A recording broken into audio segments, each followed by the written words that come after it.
Been asked to look at some photographs from the past, and because I've been here a long time, they span a period of the college's history, perhaps to highlight some of the things that have occurred as part of our 60th anniversary.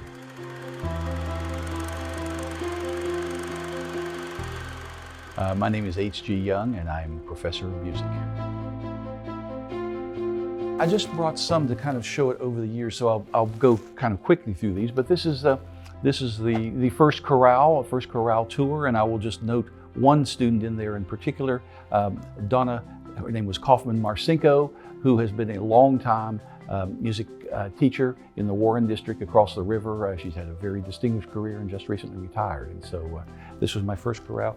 This was still during the PCC days. Again, in this photograph, I'll note one student. Amy Patterson, now Amy Sinclair, and she's been the director of music at the First Presbyterian Church here in Parkersburg.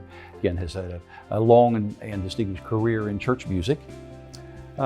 This is another in the PCC days. We had a trip to Washington, and we're singing here at the Kennedy Center.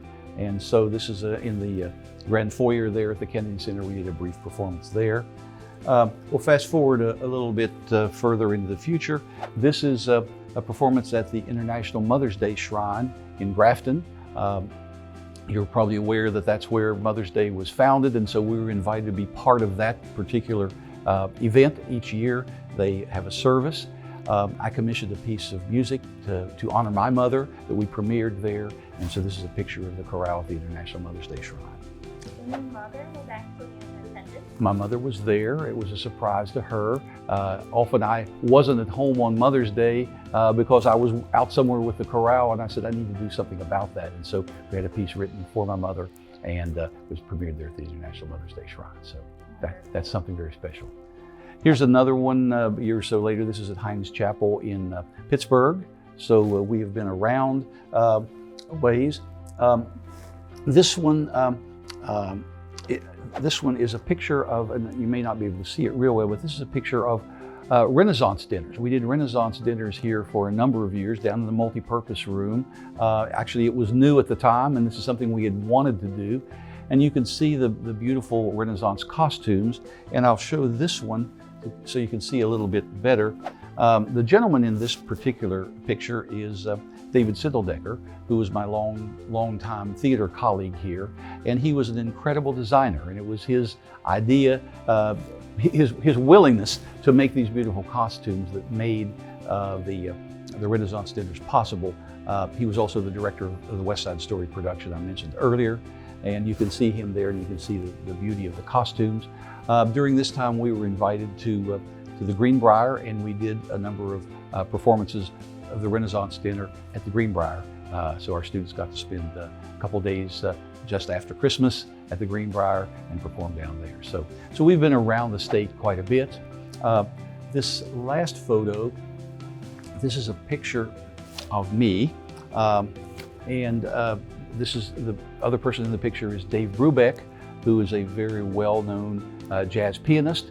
And this poster that you'll see here is a performance that we had, and Mr. Rubeck came here, and we did a performance of his oratorio, The Light in the Wilderness, with him at the piano, and that became then the basis for my doctoral dissertation on the sacred music of Dave Rubeck. So, I'm very proud of the things that we have done over many years, and there are alums of PCC and WVUP Parkersburg singing in church choirs and being in musical theater and other kinds of things in the region and around the state. So it's been a co-curricular activity that has been popular over the years, and I say I'm proud to be part of that.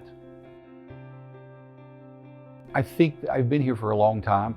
As I tell people, I'm not the oldest or the longest standing member of the faculty, but because I've been here for a number of years, I've seen the good that the college does. It served the community well. There are a lot of students that might not have had an opportunity to have attended college without what we do here, and I think we have done and we continue to do a number of good things. So I would just wish well all the alums and hope that the college will have 60 more years. I won't be here for the next 60, but I feel very good about being part of what this institution is all about. And are you WVU Parkersburg proud? Sure we are.